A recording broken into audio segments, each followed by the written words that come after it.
আমি একটু ঠান্ডা আর কি, মানে মানে খুব অবাক হয়ে গেছি। একটু আগে আমি একটা প্ল্যাটফর্মের অ্যাপ নামাইছি, অ্যাপ নামায় মনে হয় 9 না 10 কোর্স কিনতে গেছি দেখার জন্য যে ক্লাসে কি পড়ায় আর কি, দেখতে লাগবে না কম্পিটিটর কি করে। তো আমি ভাবছি যে নিবে 2-3 হাজার টাকা 4 হাজার টাকা নিবে, আমার বিকাশে টাকাটা লোড করে নিতে গেছি চুরি করে, যে কোর্সটা একটু লুকায় দেখবো ফেক আইডি দিয়ে। মা দেখি কোর্সের দাম লেখা 29,000 টাকা, 77,000, কাইটা লিখছি 29,000।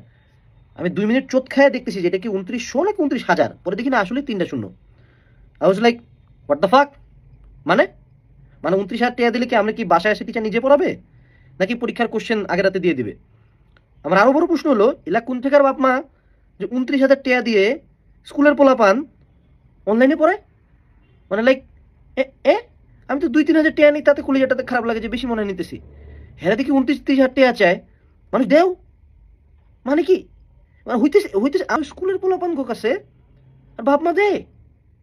বাংলাদেশ তো মেলা ধনী দেশ, আমি ভাবতেছিলাম যে আমি মনে হয় গরিব, না না মানুষের মেলা টাকা ভাই।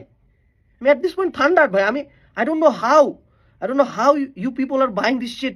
আই ডোন্ট নো, কেউ এটা নিয়ে কেউ কথা বলতেছে না কেন? তোমরা স্কুলে পড়ো ম্যান, স্কুলে ভাই উদ্ভাস ইঞ্জিনিয়ারিং কোচিং করায় 3 মাস ঢাকার বুকে, তাও 15-18 হাজার টাকা নেয়।